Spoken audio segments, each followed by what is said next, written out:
The bar smelled like old wood and cheap whiskey, the kind of working-class place where no one asks questions, where no one cares who you are. She sat in the corner, a silk dress clinging tight to her body, unaware that even without a name tag, she still stood out like a sore thumb, completely wrong for a place like this. Catherine Monroe, the woman whose face graced magazine covers, whose signature moved millions, was falling apart in designer heels and smudged mascara, surrounded by strangers who didn't know her name. Until someone did, probably some employee from a cheap tabloid, shouting her name with glee. The flash from a phone camera sliced through the darkness like a knife, and suddenly, she wasn't a person anymore, just a headline waiting to explode tomorrow morning. Her eyes darted around in panic, desperate, then landed on a man with grease under his fingernails and exhaustion weighing down his shoulders. She didn't know his name. She didn't know if he would help. But she whispered anyway, her voice trembling. "Please, get me out of here. Fast." And without a word, he stood up, peeled off his worn denim jacket, and stepped between her and the world that wanted to devour her. Daniel Hayes hadn't planned on being anyone's hero that night. He'd only stopped by the Blue Corner because it was Friday, because his shift at Burton's Auto Repair had run 2 hours late, and because he needed exactly 1 beer before heading home to his 8-year-old daughter. Sophie would be asleep by now, tucked in by Mrs. Patterson from next door. The same neighbor who'd been watching her 3 nights a week for the past 2 years since Daniel's ex-wife left them both for a real estate agent in Phoenix. The beer was cold, the bar was quiet, and for 20 minutes, Daniel had let himself just exist without worrying about oil changes or overdue electric bills or whether Sophie's shoes would last another month. Then the woman in the corner had caught his attention, not because she was beautiful, though she was, but because she looked like she was drowning in plain sight. Her hands shook every time she lifted her glass. Her eyes kept scanning the room like she was waiting for something terrible to happen. Daniel had seen that look before, on his own face in the mirror during the worst months after the divorce, and it made something in his chest tighten with recognition. He'd gone back to his beer, telling himself it wasn't his business, that he had enough problems without taking on a stranger's pain. But then the man with the camera phone had started shouting, and the woman's face had gone white with terror, and Daniel had stopped thinking entirely. His body had moved on instinct, the same instinct that made him check on Sophie 3 times every night, that made him work double shifts so she could have new books and art supplies. That made him the kind of man his daughter could be proud of. He'd grabbed his jacket, crossed the bar in 4 long strides, and wrapped the worn denim around the woman's shoulders before she could say another word. The fabric smelled like motor oil and laundry detergent, nothing like the expensive perfume that clung to her skin, but it covered her face and her panic. And that was all that mattered. "She's with me," Daniel said, his voice low and firm, the tone he used when Sophie's teacher called about bullies. "Back off." The photographer, a wiry guy in his 30s with a press badge hanging crooked around his neck, hesitated for just a second, long enough for Daniel to guide the woman toward the back exit. She stumbled in her heels, and he caught her elbow, steadying her without thinking about how her skin felt warm under his calloused palm. The bar erupted in whispers behind them, phones coming out, more flashes lighting up the dim space. But Daniel kept moving, one hand on her back, the other pushing open the door to the alley. The night air hit them cold and sharp, carrying the smell of rain and garbage bins. The woman sagged against the brick wall, her breathing ragged, mascara tracking down her cheeks in dark rivers. Daniel stood in front of her, blocking the door with his body, his mind racing to figure out what came next. He didn't know who she was, not really, though the name Catherine Monroe tickled something in his memory, maybe from newspapers he'd glanced at in the waiting room at Sophie's dentist. He didn't know what she'd done to deserve that kind of attention, or why she'd been alone in a dive bar looking like she wanted to disappear. What he did know was that she was terrified, and that going back inside wasn't an option. "My truck's around the corner," Daniel said quietly, not looking at her directly, giving her space to breathe. "I can give you a ride somewhere safe, or I can call someone for you, whatever you need." The woman looked up at him, her eyes glassy with alcohol and fear. And for a long moment she didn't say anything. Then she shook her head, a small, jerky motion that made her hair fall across her face. "I can't go home," she whispered, her voice so soft he had to lean in to hear it. "They'll be there, the photographers. They're always there." Daniel glanced back at the door, where he could hear raised voices and the scrape of chairs. Someone would come looking soon, probably the guy with the camera, probably others who'd caught wind of whatever story was unfolding here. He made a decision without weighing it too carefully, the kind of decision that felt right in his gut, even if it might be stupid everywhere else. "Okay," he said, meeting her eyes. "Then you'll come with me, just for tonight, until you figure out your next move." She stared at him like he'd spoken a foreign language. Like kindness was something she couldn't quite translate. Then, slowly, she nodded. Daniel led her to his pickup truck, a battered Ford that had seen better decades, and helped her into the passenger seat. She curled up small against the door, his jacket still wrapped around her shoulders, and didn't say another word as he drove through the empty streets toward the small apartment he shared with Sophie. The radio played low, some country song about second chances, and Daniel tried not to think about what he was doing, bringing a stranger home, a stranger who was clearly in some kind of trouble. He tried not to think about how Mrs. Patterson would react, or what Sophie would say in the morning, or how his simple, careful life had just gotten a whole lot more complicated. When they pulled up outside his building, a 3-story walk-up in a neighborhood that was safe enough but wouldn't make anyone's travel guide, Catherine finally spoke again. "Why are you helping me?" she asked, her voice steadier now, more curious than afraid. Daniel turned off the engine and looked at her, really looked at her, seeing past the expensive dress and the smudged makeup to the exhaustion underneath, the kind that went bone deep. "Because someone should," he said simply. "And because I want my daughter to grow up in a world where people do the right thing, even when it's inconvenient." Something flickered across Catherine's face then, something that might have been surprise or gratitude or disbelief. She didn't argue, just let him help her out of the truck and up the stairs to his second-floor apartment. Mrs. Patterson was reading on the couch when they walked in, and her eyebrows shot up so fast they nearly hit her hairline. Daniel gave her a quick, apologetic smile and an explanation that was mostly true about a friend who needed a safe place to crash. Mrs. Patterson, bless her, was the kind of woman who'd raised 5 kids and didn't ask questions she didn't need answers to. She gathered her knitting, patted Daniel on the arm, and left without commenting on the designer heels or the red-rimmed eyes.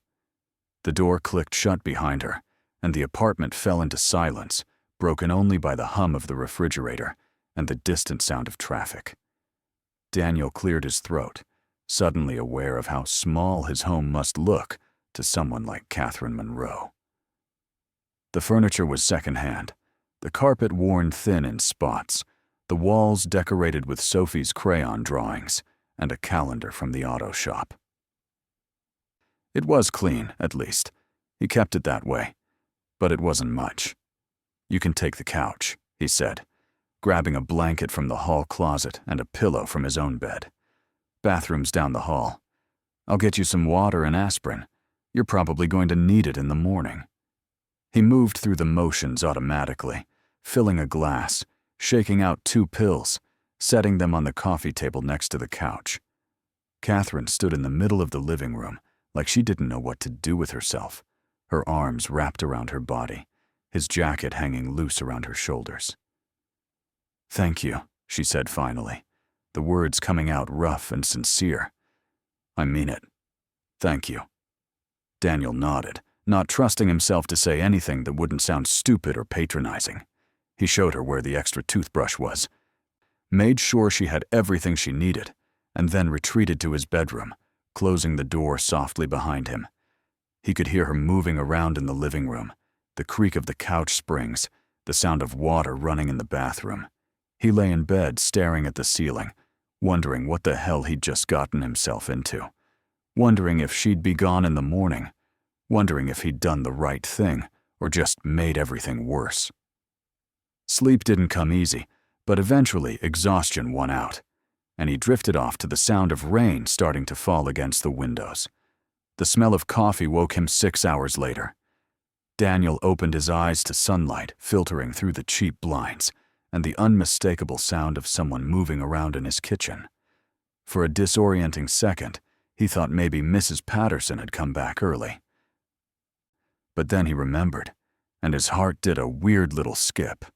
He pulled on a clean shirt and jeans and walked out to find Catherine standing at his stove, her hair pulled back in a messy knot, still wearing yesterday's dress but with his jacket draped over the back of a chair. She'd washed her face, he noticed, the mascara gone, leaving her looking younger and more vulnerable than she had in the bar. "I hope you don't mind," she said, gesturing at the coffee pot. "I needed something to do with my hands." Daniel shook his head, crossing to the cupboard to pull down 2 mugs. "It's fine. I usually make a pot around this time anyway, before Sophie wakes up." As if on cue, a small voice called out from the bedroom down the hall. "Dad? Are you making pancakes?" Daniel smiled despite himself. The same smile he always got when he heard his daughter's voice, the one that made everything else feel less heavy. "Not yet, kiddo. Give me 5 minutes." Sophie appeared in the doorway a moment later, her blonde hair sticking up in a dozen directions, her pajamas covered in stars. She stopped short when she saw Catherine, her eyes going wide. For a second, no one moved, and Daniel felt his chest tighten with worry about how to explain this, how to make it make sense. But then Sophie's face broke into a huge grin, the kind that showed all her missing teeth. "Dad," she said, her voice full of wonder. "She looks like a princess." Catherine let out a surprised laugh, the sound a little watery but genuine, and Daniel felt something in his chest ease just slightly. "Sophie, don't be rude," he said automatically, but he was smiling too. "This is Catherine. She's a friend who needed a place to stay last night." Sophie walked right up to Catherine. No fear, no hesitation, just pure 8-year-old curiosity. "Are you okay?" she asked, tilting her head. "You look kind of sad." Catherine crouched down so she was eye level with Sophie, and Daniel saw her throat work as she swallowed hard. "I'm okay now," she said softly. "Your dad helped me when I really needed it. He's a very good person." Sophie nodded seriously, like this was obvious information. "He's the best dad in the whole world," she declared. "He works really hard, and he always reads me bedtime stories, even when he's tired. And he makes the best pancakes." Catherine's smile turned genuine then, reaching her eyes. "Well then," she said, "I hope I get to try these famous pancakes." Daniel felt his face warm. Not used to being talked about like this, not used to being seen as anything more than a mechanic who showed up on time and kept his head down. He cleared his throat and moved toward the kitchen, pulling out the pancake mix in the griddle, letting the familiar routine ground him. They ate breakfast together, the 3 of them crowded around Daniel's small kitchen table, and it was strange and oddly comfortable at the same time. Sophie chattered about her school project and her best friend Mia and the book she was reading, barely stopping to breathe between bites. Catherine listened with what looked like genuine interest, asking questions, laughing at Sophie's jokes, relaxing in increments that Daniel could track across her shoulders and her hands. It was only when Sophie went to brush her teeth that Catherine's phone, which she'd left on the counter, started buzzing nonstop. She picked it up and her face went pale again, all the ease draining out of her in an instant. "What is it?" Daniel asked, though he had a feeling he knew. Catherine turned the screen toward him, and he saw headlines scrolling past, photos from last night, grainy and dark, but unmistakable. CEO Monroe loses control at local bar, one read.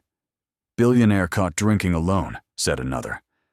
The worst one, from a tabloid he vaguely recognized, screamed, Monroe's breakdown. Is the pressure too much? Catherine's hand was shaking again, just like it had been last night, and her breathing had gone shallow and fast. They're calling for an emergency board meeting, she said, her voice hollow. My assistant's been trying to reach me all night. The shareholders are panicking. They think I'm unstable. She laughed, a bitter sound that had nothing to do with humor. Maybe they're right. Maybe I am. Daniel reached out and took the phone from her hand, setting it face down on the table. Hey, he said, waiting until she looked at him. You're not unstable. You're human. There's a difference. Catherine shook her head, tears spilling over despite her obvious effort to hold them back. You don't understand. I can't be human. Not in my position. I have to be perfect, always, or they'll tear me apart. The board, the media, the competitors waiting for me to fail. My own father built this company from nothing, and everyone's just waiting for me to prove I can't handle it. Her voice cracked on the last word, and Daniel felt something twist in his chest, recognizing that particular flavor of pain. The fear of not being enough, of letting everyone down. What do you need to do? He asked practically, because that's what you did when panic set in. You broke it down into steps. Catherine wiped at her eyes, smearing what was left of her makeup. I need to go back, face them, explain somehow. Try to salvage whatever's left of my credibility. She looked at him, her eyes red but determined. Can you drive me to my office? I know it's asking a lot, but I don't trust calling a car right now. Not with photographers probably camped outside my building. Daniel didn't hesitate. Of course. Let me just get Sophie set up with Mrs. Patterson for the day. 20 minutes later, they were back in his truck, Catherine wearing his spare hoodie over her dress because it was the closest thing he had to help her blend in. The drive across town was quiet, the morning traffic thick and slow, giving Daniel too much time to think about what happened next, about how this woman would walk back into her world and he'd go back to his, and that would be that. But then Catherine spoke, her voice softer than before. Why did you help me last night? She asked again, like she still couldn't quite believe it. You didn't know me. You had no reason to get involved. Daniel kept his eyes on the road, his hand steady on the wheel. I told you, because it was the right thing to do. He paused, then added, and because I know what it's like to feel alone in a room full of people. After my ex left, I spent months feeling like I was drowning, like everyone was watching me fail and no one was going to throw me a line. A few people did, though. Mrs. Patterson, my boss at the shop, Sophie's teacher. They didn't have to, but they showed up anyway. So when I see someone who needs help, I try to be that person. For Sophie, mostly. I want her to understand that's how the world should work. Catherine was quiet for a long moment, and when Daniel risked a glance over, he saw she was crying again, but silently this time, tears just sliding down her face unchecked. I'm sorry, she said. I'm not usually like this. I don't fall apart. I don't need rescuing. Daniel shook his head. Everyone needs rescuing sometimes. Doesn't make you weak, makes you alive. They pulled up outside Monroe Technologies, a gleaming tower of glass and steel that made Daniel's apartment building look even shabbier by comparison. The parking lot was indeed crawling with reporters, vans with satellite dishes, cameras on tripods. Catherine took a shaky breath, straightening her shoulders like she was putting on armor. Thank you, Daniel, she said, meeting his eyes. I mean it. For everything. She pulled off his hoodie and handed it back, then reached for the door handle. Daniel watched her go, watched her walk through that crowd with her head high, ignoring the shouted questions and the flashing lights, and he felt something like pride mixed with worry. He waited until she was inside the building before driving away, heading back to his side of town, back to his regular life. But something had shifted. He could feel it, like a gear clicking into place. He couldn't stop thinking about the way she'd looked at breakfast, almost peaceful, or the way Sophie had made her laugh, or the loneliness he'd seen underneath all that polish and power. The next few days passed in a strange blur. Daniel went back to work, picked Sophie up from school, made dinner, helped with homework, all the usual rhythms. But he found himself checking his phone more often, scrolling through news sites he never usually read, looking for updates about Catherine Monroe. The stories were everywhere, dissecting her every move, her company's stock prices, the board meeting that had apparently lasted 8 hours. Some outlets were sympathetic, calling her a victim of impossible standards. Others were vicious, suggesting she was cracking under pressure, unsuited for leadership. Daniel hated all of it, the way they talked about her, like she wasn't a real person, like she was just a character in a story they got to write. On the 4th day, a black car pulled up outside his building just as he was getting home from work. Daniel froze on the sidewalk, his toolbox heavy in his hand, watching as the back door opened and Catherine stepped out. She looked different than she had that morning in his kitchen, back in her armor now, a tailored suit and heels, her hair perfect, her makeup flawless. But her eyes were the same, tired and searching, and when she saw him, they lit up with something that made his heart skip. "Hi," she said, walking toward him. "I hope it's okay that I came by. I wanted to thank you properly." Daniel set down his toolbox, suddenly aware of the grease on his hands and the sweat on his shirt. "You already thanked me. You didn't need to come all the way out here." Catherine smiled, a real one this time, not the polished version he'd seen in photos online. "Actually, I did, because you were right, about all of it. I went to that board meeting, and I told them the truth, that I was exhausted and overwhelmed, and that I'd gone to that bar because I needed to feel like a normal person for 5 minutes, that I was tired of pretending to be perfect when perfect doesn't exist." "How'd that go?" Daniel asked, genuinely curious. Catherine laughed, the sound easier than it had been before. "Better than I expected. Some of them wanted me out, of course, but others actually listened. My COO, who I thought hated me, stood up and said she'd been feeling the same pressure, that maybe the problem wasn't me, but the impossible standards we set. Long story short, the board voted to keep me on, with the condition that we implement better mental health support for all executives. It's not perfect, but it's a start." Daniel felt himself smile, relief washing through him. "That's good. Really good." They stood there for a moment, neither quite sure what to say next. Then Catherine glanced toward the building. "Is Sophie home? I brought her something. A thank you for sharing her pancakes." She held up a bag Daniel hadn't noticed, and his heart did that weird skip again. "Yeah, she's with Mrs. Patterson. Come on up." He led her inside, hyper-aware of the peeling paint and the flickering hallway light, things he never usually noticed, but that felt glaring now. But Catherine didn't seem to care, just followed him up the stairs and waited while he unlocked the door. Sophie's squeal of delight when she saw Catherine made them both laugh. "You came back!" Sophie yelled, launching herself at Catherine with no regard for the expensive suit. Catherine caught her, hugging back just as tight, and Daniel saw her eyes go shiny again. "I couldn't leave without saying goodbye properly," Catherine said, pulling back to hand Sophie the bag. Inside was a set of art supplies that probably cost more than Daniel's monthly grocery budget, fancy markers and sketchbooks and paints.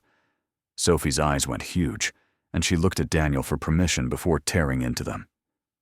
"You didn't have to do this," Daniel said quietly, but Catherine shook her head. "I wanted to. She was kind to me when she had no reason to be, just like her dad." They watched Sophie spread out her new supplies on the living room floor, already planning what she'd draw first. Mrs. Patterson appeared from the bedroom, took one look at the scene, and excused herself with a knowing smile that made Daniel's face warm.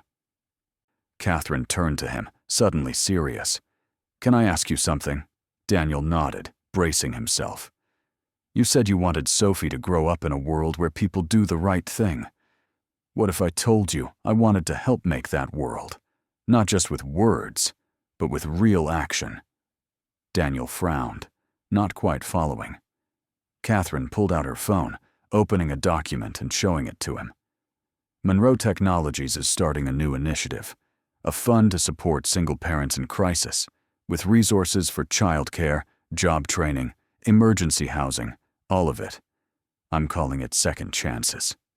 She looked at him, vulnerable in a way that had nothing to do with alcohol or panic. "I want you to help me run it. Not full-time, I know you have Sophie in your job, but as an advisor. Someone who actually knows what it's like, who can help make sure we're doing it right." Daniel stared at her, his mind racing. "Catherine, I'm a mechanic. I don't know anything about running a charity or whatever this is." "You know what it's like to need help and not know where to turn," she said firmly. "You know what matters to people like you, people the system forgets. That's worth more than any business degree." She paused, then added, "And honestly, I could use someone around who sees me as a person, not just a CEO. Someone who tells me the truth." Daniel looked at Sophie, who'd glanced up from her drawings and was watching them with bright, curious eyes. He thought about what this could mean, not just the money or the opportunity, but the chance to actually make a difference for families like his, for kids like Sophie, who deserved better than scraping by. He thought about how scared Catherine had been in that bar, and how brave she'd been facing down that board meeting, and how maybe they both needed this in different ways. "Okay," he said finally, the word coming out steady and sure. "I'll help, on one condition." Catherine raised an eyebrow. "What's that?" Daniel smiled, a slow grin that made her smile back. "You come to our place for pancakes at least once a month. Sophie's going to ask, and I don't want to disappoint her." Catherine laughed, the sound bright and genuine, and reached out to shake his hand. "Deal," she said. And just like that, something new began. Something that felt like hope mixed with possibility, mixed with the start of a friendship neither of them had seen coming. The weeks that followed were busier than Daniel had ever been. Between his shifts at the garage and the meetings Catherine pulled him into, conference calls with lawyers and nonprofit experts, and people who actually knew what they were doing, Daniel felt out of his depth more often than not. But Catherine kept insisting his perspective mattered, kept asking what he thought, kept listening when he talked about the fear of getting evicted or the nightmare of choosing between fixing your car and buying groceries. Slowly, second chances took shape, and it felt real. It felt like something that might actually help people instead of just being another empty promise. Sophie adored Catherine, asked about her constantly, drew her pictures that Catherine actually hung up in her office. Mrs. Patterson, who never missed anything, started making pointed comments about nice young women and second chances that had nothing to do with nonprofits. Daniel tried to ignore the flutter in his chest every time Catherine showed up at his door, tried to tell himself this was just friendship, just mutual respect, nothing more complicated than that. But then she'd smile at him a certain way, or her hand would brush his when they were looking at paperwork together, and he'd feel that flutter turn into something bigger, something that scared him more than any photographer or board meeting ever could. 2 months after that night at the bar, Monroe Technologies held a press conference to announce second chances. Daniel stood off to the side of the stage, uncomfortable in the suit Catherine had insisted on buying him, watching as she addressed the crowd of reporters and cameras. She talked about the importance of supporting families, about second chances and human dignity, And then she did something he hadn't expected. She gestured for him to join her at the podium. Daniel's heart hammered as he walked out into the lights, hyper-aware of every eye on him. "This is Daniel Hayes," Catherine said, her voice strong and clear. "2 months ago, he helped me when I needed it most. He didn't have to. He didn't know who I was. He just saw another person in trouble and decided to do the right thing." She looked at him, and there was something in her eyes that made his breath catch. "Daniel taught me that real strength isn't about being perfect or powerful. It's about showing up for people, even when it's hard, even when there's nothing in it for you. He's the reason this fund exists. Because I want to live in the kind of world he's building for his daughter, a world where kindness matters more than status, where we take care of each other." The applause was overwhelming, cameras flashing, reporters shouting questions. But Daniel barely heard any of it. He was too busy looking at Catherine, seeing the gratitude and something else, something warm and complicated and terrifying, reflected back at him. When they finally escaped backstage, away from the noise and the lights, she turned to him with a shaky laugh. "Was that too much? I didn't mean to put you on the spot like that." Daniel shook his head, finding his voice. "No, it was perfect. You were perfect." They stood there in the narrow hallway, close enough that he could smell her perfume, could see the tiny freckles on her nose that makeup usually hid. "Daniel," she said softly, and his name in her mouth sounded like a question and an answer all at once. "I need to tell you something." He waited, his heart pounding so hard he was sure she could hear it. "These past 2 months, getting to know you and Sophie, working on this project together, it's been the best part of my day. Every day. And I keep telling myself it's just friendship, just gratitude. But I don't think that's true anymore." She took a shaky breath. "I think I'm falling for you. And I know that's complicated and maybe completely insane. But I needed you to know." Daniel felt the world tilt, then right itself in a way that made everything suddenly clear. "It's not insane," he said quietly. "I feel it too. Have been feeling it. Just didn't know what to do about it." Catherine's eyes went wide, hope and fear warring on her face. "Really?" Daniel reached out, cupping her face with his work-rough hands, careful and gentle. "Really? You're brilliant and brave, and you make Sophie laugh, and you see me as more than just a guy who fixes cars. How could I not fall for you?" And then he kissed her, soft and sweet, and full of all the things he didn't have words for yet. And she kissed him back, like he was precious, like he mattered, like this was the start of something neither of them had planned, but both of them needed. When they finally pulled apart, both breathing hard, both smiling like idiots, Catherine rested her forehead against his. "So what now?" she asked. Daniel thought about his small apartment and her penthouse, about grease stains and boardrooms, about all the ways their lives didn't match. Then he thought about Sophie's laughter and Catherine's smile and the feeling of rightness that had settled in his chest. "Now we figure it out," he said simply. "Together. One day at a time." Catherine nodded, her hand finding his and lacing their fingers together. "I can do that," she whispered, "as long as there are pancakes involved." Daniel laughed, the sound bright and free, and pulled her close again. 6 months later, the Blue Corner hadn't changed a bit. Same old wood, same cheap whiskey, same bartender who'd seen it all and kept his mouth shut. But when Daniel walked in with Catherine and Sophie, people did double takes, whispers following them to a corner booth.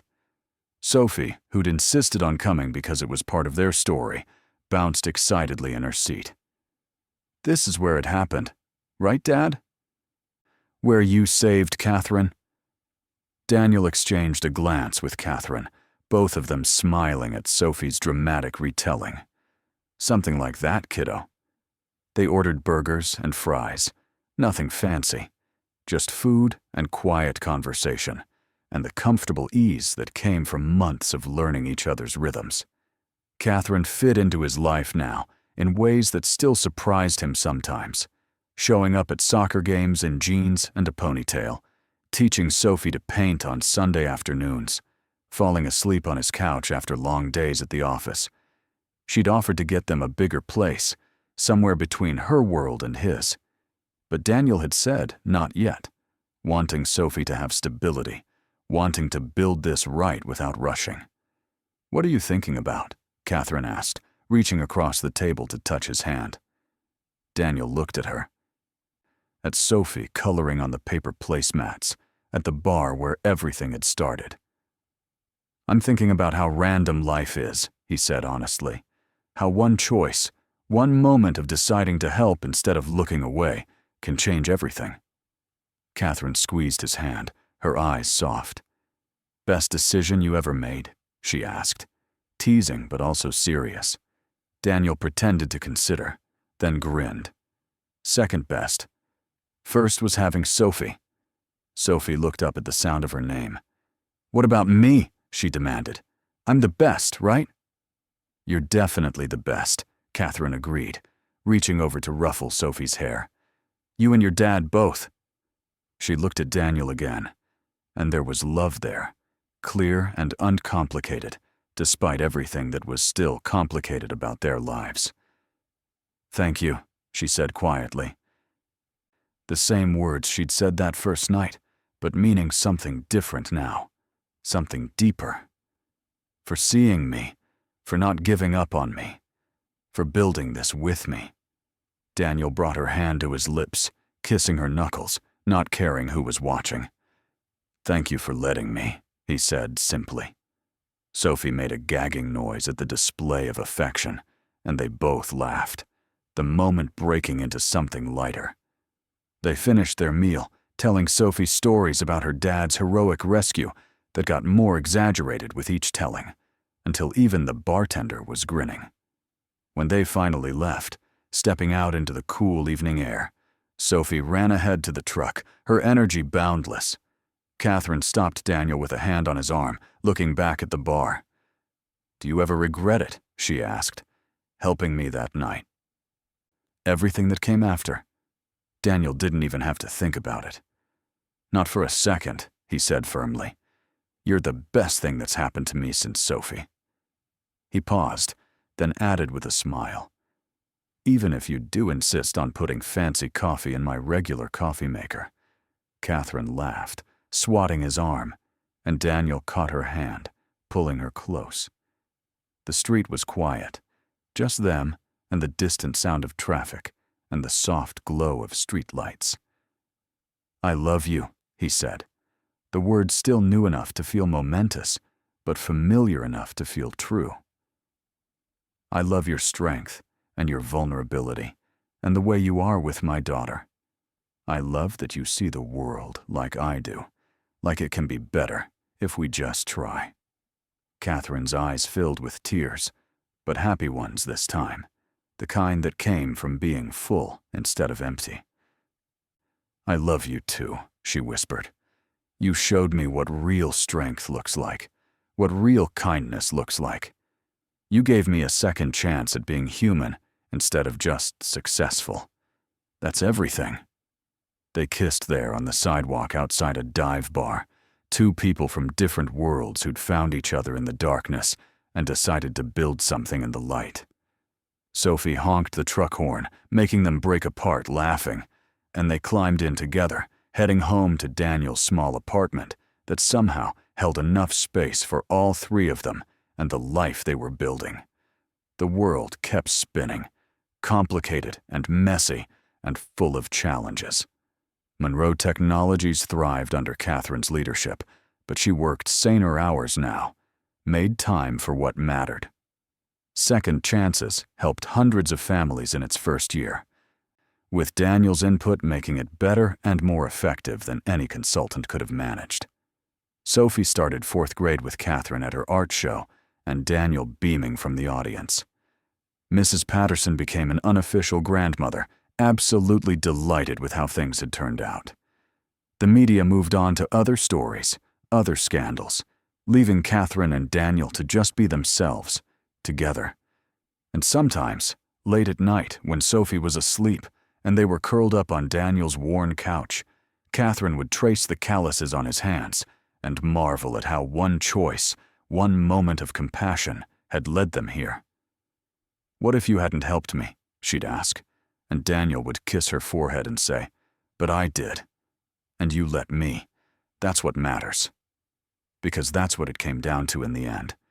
Not the money, or the status, or the differences in their backgrounds, but the simple fact that when someone needed help, he'd stepped up, and when someone offered love, she'd been brave enough to accept it. The jacket hung in Daniel's closet now, that worn denim jacket he'd thrown around her shoulders in a moment of pure instinct. Catherine borrowed it sometimes, wearing it around the apartment on lazy Sundays, and every time Daniel saw her in it, he remembered that night. The fear in her eyes, and the trust she'd placed in a stranger. He remembered the choice he'd made, not because it was easy, or smart, or would lead to anything good, but simply because it was right. And that choice had given him this life, this love, this family that kept growing and changing and becoming more than he'd ever imagined possible. In the end, that's what the story was really about. Not rescue or romance or rags to riches fairy tales, but the quiet truth that kindness matters, that showing up for people matters, that building a world where compassion comes first matters more than anything else. Daniel had known that before Catherine, had been living it for Sophie's sake, but Catherine had shown him it worked both ways, that accepting help was just as important as giving it, that vulnerability was its own kind of strength. Together, they were proof that different worlds could meet and merge, that love could grow in unexpected places, that second chances were real if you were brave enough to take them. And if you'd asked Daniel, standing in that bar on that Friday night with a stranger's desperation in his ears and a choice to make, if he'd known where it would lead, he'd probably have done it anyway, because that's who he was, who his daughter needed him to be, who Catherine helped him see more clearly every day. A man who chose kindness over convenience, connection over comfort, love over fear. A man who took off his jacket and stepped between someone and the world that wanted to hurt them, and in doing so, found his own way home.